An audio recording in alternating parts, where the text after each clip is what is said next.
and very likable. And I just loved their run because it really was a historic run. And this was a team that made it to the Eastern Conference Finals last year, but lost in a sweep. Yeah. And people still really disrespected them. Yeah. They really did get disrespected in a lot of ways, that nobody gave them really a chance. I think that narrative was really true for them. I think for some people it's not. I think ours was that in a different way. I think people kept saying we're too young, we're too inexperienced and all of that, but really we're the favorites. But I really did think people doubted Indianapolis or Indiana quite a bit. So all of that to say, was it safe to say there's two most disrespected teams ever playing in the finals? It sure feels that way. Because they didn't respect. And really, I mean, I say that, but there was a time in the year where people were saying, "Oh, the Thunder don't scare us at all." Yeah, yeah. You know, like that was open and honest about, like, something that was said was nothing strikes fear into you about the Thunder, and they disproved that for sure. Yeah. Yeah, they did. But I don't know if winning it's going to change anything next year, truthfully. I mean, it should, but I don't know if it will. It should, but they'll I don't know if it will. They'll come up with a reason. Oh, well, nobody can, Yeah. They're not the team to, win back-to-back championships or whatever, or, because I think that they're still the team to beat, in my opinion. And people are like, oh, well, those Nuggets, they got better. And they took the Thunder to 7. And I was like, well, we had J-Dub, and one of the stories that came out of it was that he had a torn ligament in his wrist for the last 2 months of the season and took over 60 injections in his wrist throughout the postseason, and he had to relearn how to shoot with a torn ligament in his wrist. And so, like, you can tell me that, but we weren't even at full. And we had Chet that was coming off a hip surgery earlier in the year. Like, all these things that we still managed to find a way to win, and still people want to be like, yeah, no, I don't know if they're still that team, Yeah. So, yeah, I'm with you. I understand what you're getting after there. Well, I mean, I do think, if and the good news is they're going to keep the team intact for at least 2 more years, right? For the most part. 5 years. They're going to have everybody. Yeah, they were able to get contracts for all of those guys. Really? Yes. Uh-huh. That's interesting. So yeah, Chet got a rookie max contract, and J-Dub got a rookie max contract, and Shea signed the richest contract in NBA history. So all looks good. It really was immediately like, hey, we should probably not learn from the mistakes, or we should learn from the mistakes of our past and sign these guys, unlike they did with Harden and Durant and all of that. So they really took care of them, which was really quite cool. For sure. Well, that's good to know. Now what you got to worry about is injury, but yeah, I mean, it's just, so does everybody. You're right about that. Everybody has to worry about that. So no doubt about it. No doubt about it, for sure. So, but yeah, it was really cool. The victory parade afterwards, like, yep. I don't know. Did you go? No, I didn't end up going. There was something about me not wanting to be in 100-degree heat with 600,000 people. Some people went, respectfully. Yeah, you're right. I didn't. As much as I would. I've gone to a parade before, and they're fun, and I love it. And I just decided, you know what? I could watch all 5 hours of coverage of this in my house, grab a drink, and go to the bathroom whenever I want to, and watch it with Jessica. Yeah. And so that's what we did, and I have no regrets about that. That's for sure. Well, I tried to, at work I tried to catch in and out of it, but I didn't get to see all of it, but I did see some parts of it. It was good. Well, yeah. In really, I think it's cool to talk about. One of the things that came out of it was The parade route, it was went right alongside the Oklahoma City bombing memorial. Yes. And I still don't think, unless you're from Oklahoma City and know what reverence we deal with the bombing, what the historic picture, like one of the most beautiful pictures that our town has ever seen, with the championship bus and Shea with his arms raised behind him, and behind the 903 sign, which when you're looking at the memorial, on one side, as you see, it says 901, and then in the middle there's a reflection pool and chairs at night, like to represent the 902 when people died. And then the moment after at 903 represents any time after. And so them being on the other side of 903, with their hands raised at a memorial that memorializes the worst day in our state's history, in our city's history, to one of the probably, I don't think that there's any question that it's one of the best things that's ever happened to the state, that they won this and gave so many people joy and happiness. And so that picture, and I hope that it's one of the first that pops up on Championship Parade, that you go check it out, because that is special to a lot of us here. Well, I said during mid-season how fitting it would be to win the NBA championship in the 30-year anniversary of that bombing, and that's what it was. And so I thought it was cool, no doubt. It was, and I mean, some people dismiss it, as there are always critics to bringing sports into tragedy, but it's a part of life. And I've spoke many times in the last couple of years. As you know, I'm a director at one of our Sunday school classes at our church, and I always do the intro, and I usually do a devotional, and I have on a couple occasions, asked the question, do you think God cares about sports? And I'll sometimes get somebody will say no, and some people will say yes. I said, why wouldn't he? And if it is for his purpose, absolutely. And winning, I don't know if NBA championship, really God cares about that, but if he can use that to bring attention to glorify his name, absolutely. Yeah, I don't disagree with you at all. I mean, I mean, maybe not winning a game or here or there. Like, I don't think he's listening to tallying prayers between the Pacers and the Thunder. But if he did, I think I'd count for probably half of them during the middle of the games.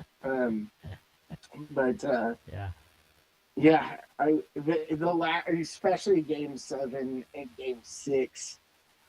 Your boy didn't stop pacing the whole game, pretty much. Get a match. I think I put on a mile or two. Sorry, those games, each game. So I was up and I couldn't take it. It was, and it's funny. It's like I told Jessica, it's like, I think especially for the Thunder now, this has been, every game has been like a Super Bowl to me. It's pretty stressful. And maybe that wasn't the case. Maybe it was more towards the end of the series for a lot of people. But for me and my best friend in town, who I coach with, is like, that's how what we talk about. That's what we care about. We talk about contracts and trade rumors and things like that. And so, like, it's become inundated in my life. And so that probably says something about me. But anyway, I was so nervous and so happy at the end of it, and I did celebrate it like I did the Chiefs championships. I was going to say the first one, but I've celebrated them all pretty hard. Yeah, sure. To be honest with you. At least you had something to celebrate. Yeah, but I just tell everybody, because I've been lucky to experience this before, that you got to enjoy it as much as you can. So you buy the hat, buy the gear, Mm-hmm. and I still haven't you bought any enjoy gear. the heck out of it. I haven't got any gear yet. Go get your gear. You gotta I get some. It's still out there. It know. might be on sale at Academy. When I went to go look the other day, they weren't. Still $40 for a shirt. Yes. It's crazy. I know. And it is. And you know what? It's absolutely price gouging. 100%. They're like, oh yeah, like we're gonna catch people on an emotional high, and they'll buy whatever they want to. It's crazy. They absolutely do that. I know it. I mean, that T-shirt it costs like $6 to make. Oh, they charge, and it is not a nice shirt. And we'll pay. People will pay $40 for it for sure. And I go up they were sold out. With my money, and I'm like, yeah, sure, give me everything you got. I probably won't buy a shirt. I will get a hat because they last forever. Yeah, for sure. Unless you don't wear it, but you know me, I'm particular about the hat, so I got to find the one I really want. There's a couple good ones out there. I got the one that they wear in after the game, but there's some really other good ones out there too. Much. I did like the shirt where went one for the city. Oh, one for the city? Yeah, that one's really cool. I like that. That one's been hard to find because people want it so bad. I would buy that within reason. I'm not paying $40 or $50 for it, but if I find it for $30, I might do it. Yeah, for sure. It's like, we're having our meet coming up a week from Saturday, and I'm selling shirts that go towards our nonprofit, and I really feel bad about charging $25 a shirt, but it's almost $16 to make them. You can't hardly. I mean, I want to make a little bit of money. I want to, you don't. I feel bad charging $25, but I can't charge $20. I mean, no, you can't. I mean, well, I could, but it's just. It's like I can't see making $4 a shirt. You sell 20, or 50 shirts, you make $200 after you pay the bill. It just doesn't seem like it's moving the needle really. But I'm charging $25, and I think the last several years I've charged $25, and I've gone, okay, if you buy two, I'll do two for $40. Right, yeah. But I'm the first, and this year I decided, no, I'm going 25 on all of them now. I'm not even doing the twos. So good for you. Yeah, I offer two sets of shirts this year too. So I jumped you a little bit soon there. I was going to ask you a completely non-related question, but strength reminded me of it. Did you see Superman yet? I have. Oh, you definitely did. Yeah. Did you like it? No. You didn't like it? No. Oh, I liked it. Me and Jessica really did like it. I did not like it. I thought it was stupid. Why? Because it just was, man. It just look. First of all, when did you ever know in the comic books? And look, I'm not a big comic book guy, so maybe I've just missed an episode or two. Where Superman was so weak. He was weak. Yeah, but he played. So that's what the movie probably didn't do really a good job of explaining. Is that the guy that he was, and they never call him it. That guy's Ultraman. His clone or whatever. It's Ultraman. I get what you're saying. 100% because he did come off that way, but I knew, and that's because my pal Kevin Benedict warned me going into it because I asked kind of the same question. That's really the only thing, but I get it. I understand that part. I thought they did a horrible job portraying the Green Lantern. That was terrible. I didn't like the character at all.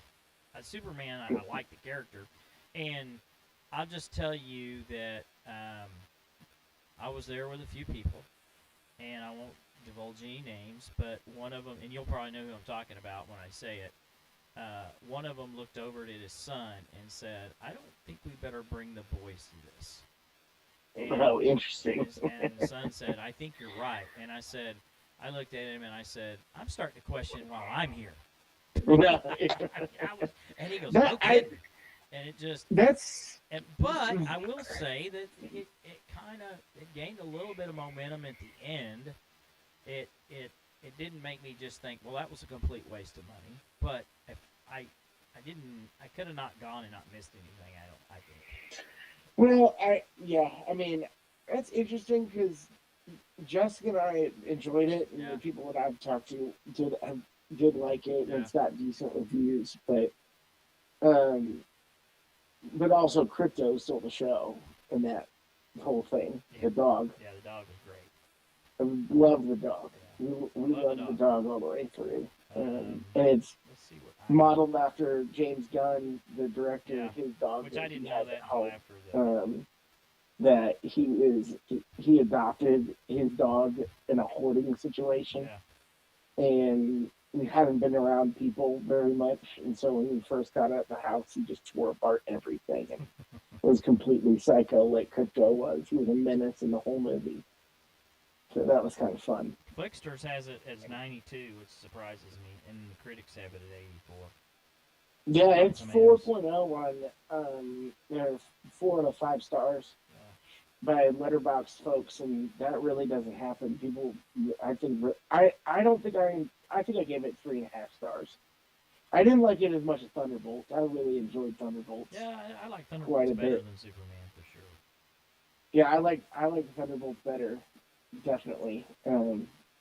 This felt like a setup movie because at the end they do the little Supergirl cameo as well, but which I get it. I don't know if I'd take a kid to that one or not. They were kind of, it was kind of interesting. I thought I'm going to. I did like Jurassic World though. Hey, I'm going that tomorrow. I haven't seen it yet, so I'm gonna go that tomorrow, and then I'm gonna go see Fantastic Four. I'm not really gonna see that one. Saturday, maybe. And Friday is devoted completely all day to Happy Gilmore 2, which I know is gonna be awful, and I'm gonna love it. So it's gonna be fine. Doing what? Happy Gilmore 2 comes out on Friday on Netflix. Yeah, okay. I didn't even know it was coming out. That explains what all the hoopla is then on the show. Okay, now I get it. I didn't even know it was coming out. So, there you go. That's fine. But I that's one that, 12-year-old Kyle Happy Gilmore was my favorite movie growing up. So, that would be fun. It's okay. I mean, living some nostalgia. Yeah.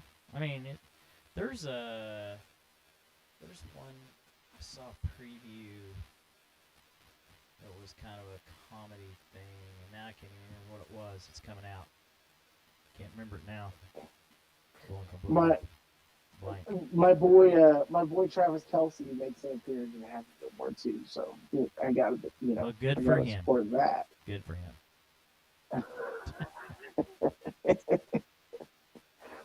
We appreciate that from Cheese Kingdom for sure. Well, anything left on the Thunder before we move past this? No, I just think that they're in a great spot. Like I said, contracts for all, they did a great job. They got all three of them wrapped up for the next 5 years, officially inked, ready to go, and Chet, J-Dub, and Shay, and they're in a good spot. So can't wait to talk about it next year. Well, I mean, I hope they. To tell you the truth, you know how I am jinxing teams that I like. I was surprised because I kind of thought we were. I think that Sunday morning we were all having the discussion at church about and everybody knows how I'm pessimistic about my teams. And somebody walked up and said, "So how do you feel?" And I said, "I don't feel very warm and fuzzy." And I go, "Well, I don't," and that person said, "I don't feel very warm and fuzzy either." So we all kind of felt like, might not end well. Well, if Halliburton doesn't get hurt, is it different? Well, with them getting blown out so bad in what was it, game 5 or 6? I can't remember which one it was, where they just got absolutely torched in Indianapolis, I was like, oh gosh, like this might not be good.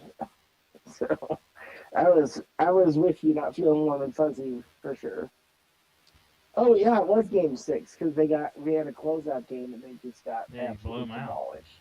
So it didn't make you feel really excited about what's going to happen on that Sunday, and then Mm-hmm. and then Halliburton got off the start he got off on, and of course you're getting it from me like, do they not have do they have any offense other than shooting threes? Because that's all I see. Yeah, and they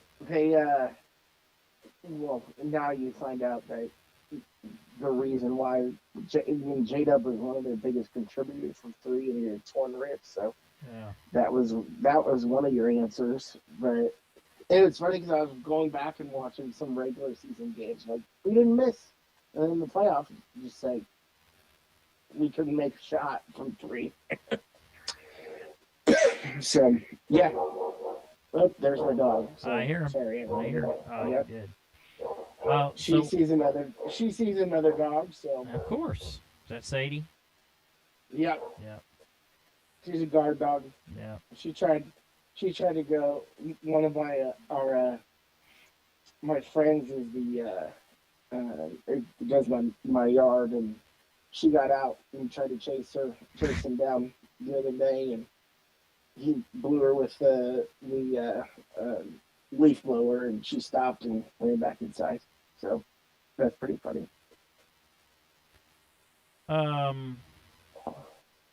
Anything different, exciting in the baseball world?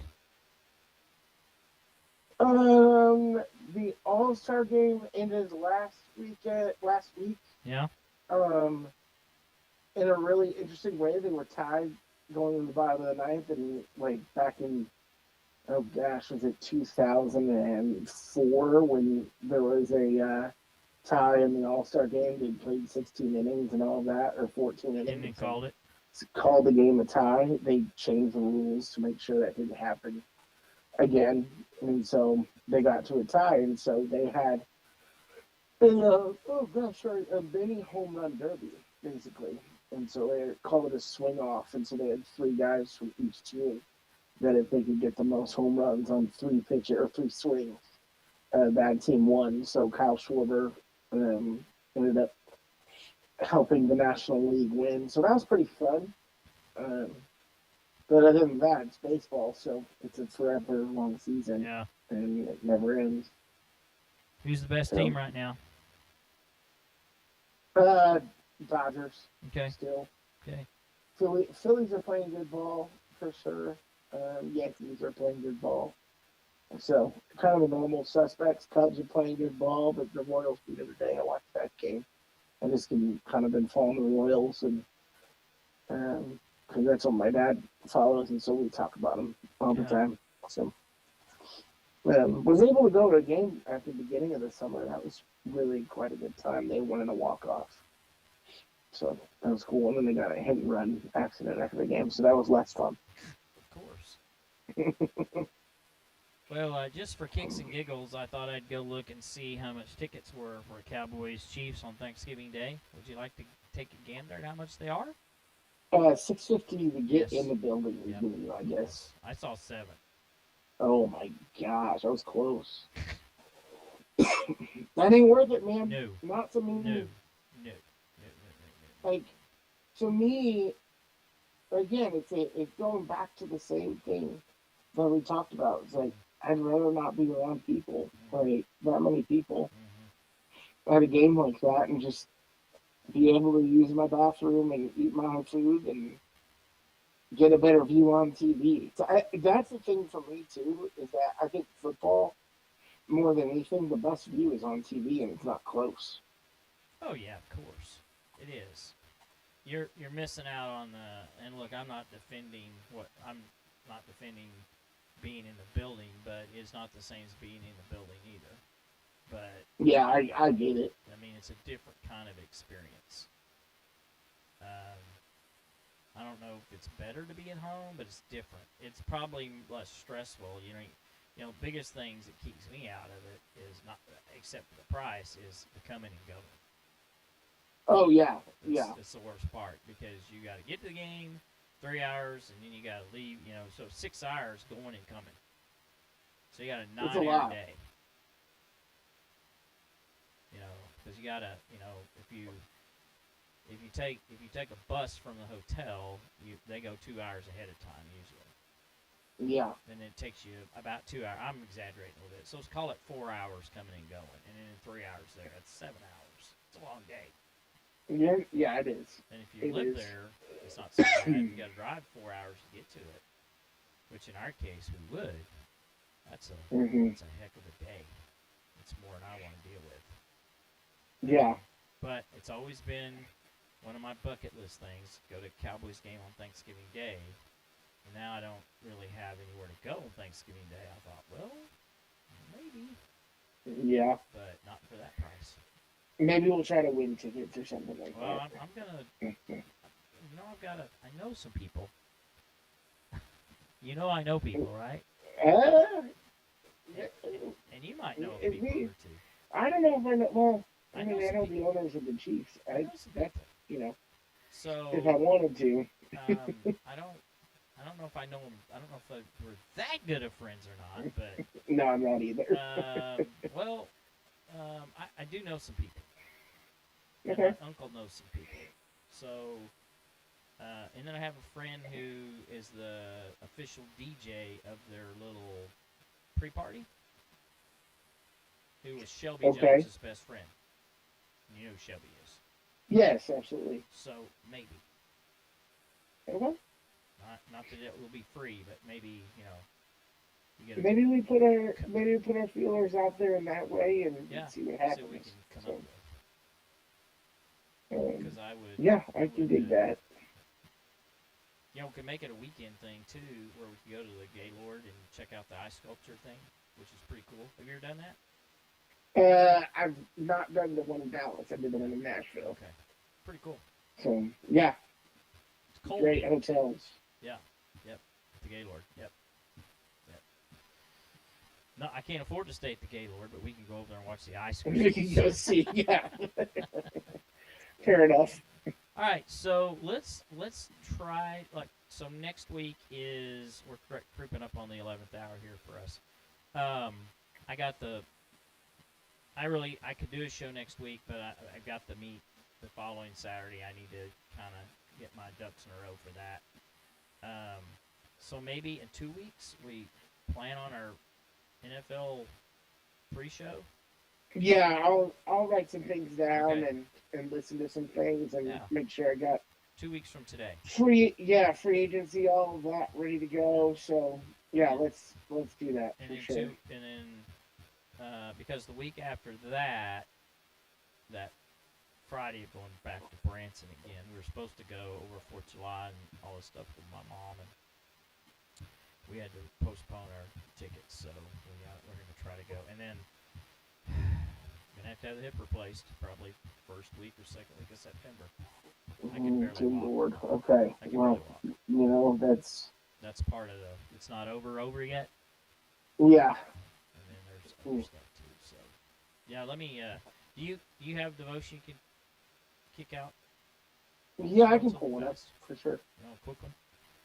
Yep. Give me 2 minutes. Okay.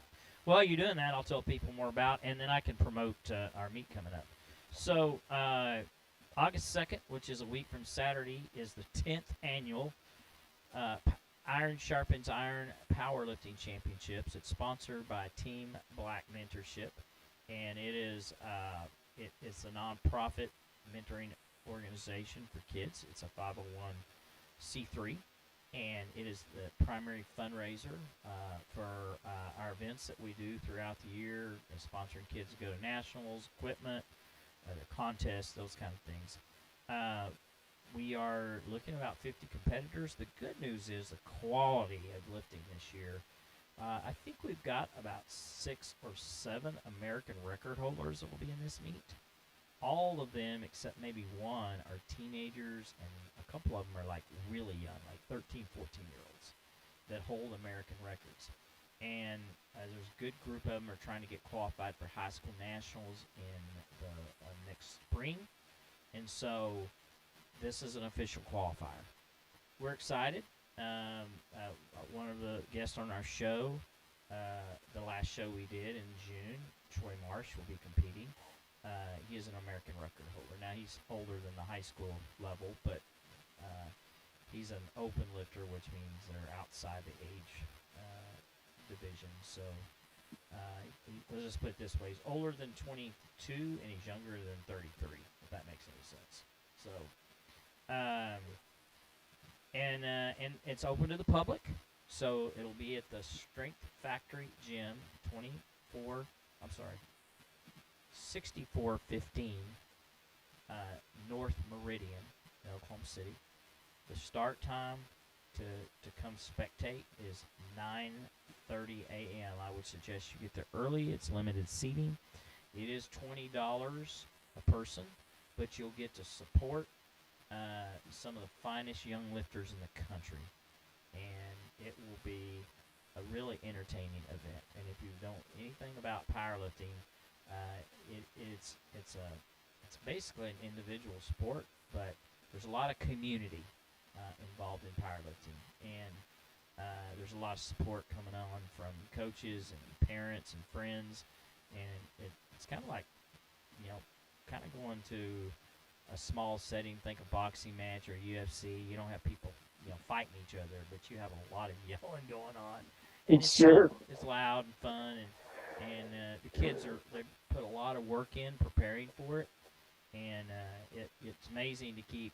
And look, I work with kids every day, so to keep kids, youth's attention span going, for 12 weeks to train, that's a miracle nowadays. So we're excited about having that. And anyway, that's one of the sponsors of our show as well, Faithletic The Podcast, which combines, kind of like it says, a little bit of faith and sports. And before we close out each show, we have the devotional, because we are believers in the gospel, and we want to spread hope and light to those that may need it or are seeking hope and truth. So, Casey, take it away. Yeah, so I kind of went with a theme that kind of, puts a little talk on our city and, Oklahoma City in general, especially after winning. And so this is called Scissortail Hope. That it says, walk through Scissortail Park at sunrise and you'll feel something sacred. The grass still glistens with dew. The Skydance Bridge cuts the horizon with quiet grace. There's a rhythm to the city waking up, the streetcar humming to life, the skyline catching gold light, the joggers looping past the lake, kids tumbling out of their strollers near the playground. There's something deeply alive in the bones of this city, something that sings even in silence. Oklahoma City is a place of reinvention. We've been written off and underestimated. We've been broken and rebuilt, from the Trail of Tears to the Dust Bowl, from the Murrow building to tornado silence echoing in the spring. This land knows sorrow, but it never stays stuck in it. Instead, this city stretches forward with a stubborn faith, like prairie grass through cracked concrete. And maybe you felt that too, that ache of wondering if the best has already passed, that weariness that makes it easier to rehearse your history than imagine your future. Maybe you carry labels as someone who else gave you, too emotional, not enough, a failure. Maybe you're trying to rebuild from something that fell apart, a job, a relationship, a version of yourself you thought you'd be by now. But there's the good news, or here's the good news. God is in the business of new. He doesn't ask you to erase your past. He just refuses to let you be defined by it. Like Scissortail Park rising from once empty lots, like Midtown buzzing where there was once neglect, like the thunder planting a flag in a small market that roared like a giant. God sees what others overlook. He doesn't just build back, he builds it better. Isaiah 43 doesn't say, I will do a new thing. It says, I'm doing a new thing. Present tense. It's already happening. even if you can't fully perceive it yet. Maybe in small, quiet ways, a restored conversation, an urge to try again, a flicker of belief that things can change. That's God, and that's hope. That's the Spirit planting seeds where others only see dust. And like the city, your story isn't finished. You are not at your lowest moment. You are not at your biggest regret. You are not whatever shame still tries to pull you back under. You are a child of the living God, and He's doing a new thing in you, in your habits, in your family, in your thoughts, in your identity, and you're in your pain. In your pain, you don't have to build the whole skyline overnight. Just take the next step. Show up. Trust that the scaffolding of grace is stronger than you realize. And when you can't move forward, sit down and breathe. God will still meet you there. You're not too late. You're not too far gone. The wind still blows, the sunrise still comes, and the silver tail still soars. So, Amen. there you go. That's good stuff. Thank you, Casey. I love it. Absolutely. All right. Well, been a great show. Sorry for all the technical issues, but I think I figured out what the problem was. So really? Yeah, I'll tell you later, but I'll tell you when I call you in a minute. But I think I figured out why I couldn't hear you. All right. And you couldn't hear me. But anyway, thanks for joining us tonight. We'll be back in 2 weeks with our pre-NFL season show. We'll probably break down our playoff predictions as well.